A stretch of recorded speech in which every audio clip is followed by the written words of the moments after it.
এদিকে ভোট দিয়ে যায় না। নির্ভয়ে নিঃশঙ্কভাবে ভোট দিতে পারছে, এটাই সবচেয়ে বড় কথা। সকালবেলা ভোটার উপস্থিতি কম ছিল, ক্রমান্বয়ে ভোটার উপস্থিতি বেলা বাড়ার সাথে সাথে বাড়ছে। সেটা হয়েছে এবং আমি দু একটা কেন্দ্রে এরকম অভিযোগ পেয়েছি, যেমন নুরুল্লাহগঞ্জের কয় নম্বর ওয়ার্ডে, এটা মৌলভীচর 17 নম্বর ওয়ার্ডে আমাদের নেতাকর্মীদের 400 গজের মধ্যেও কোনো বাইরেও দাঁড়াইতে দিচ্ছে না। মৌলভীচরে এই অভিযোগ আমরা পাইছি। ভাঙ্গার একটা কেন্দ্রে রাতের বেলায় ভোট কাটার একটা অভিযোগ আছে। হ্যাঁ, আমরা পেয়েছি, আমি ওখানে যাচ্ছি, দেখছি, খবর নিচ্ছি।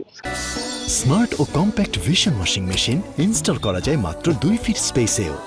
আলহামদুলিল্লাহ, আমরা বিজয়ের ব্যাপারে পূর্ণ আশাবাদী। ইনশাল্লাহ যদি কোনো অঘটন না ঘটে তাহলে আমরা বিপুল ভোটে বিজয়ী হব। ভোটারদের প্রতি শেষ আহ্বান, ভোটাররা যোগ্য প্রার্থীকে বেছে নিবে।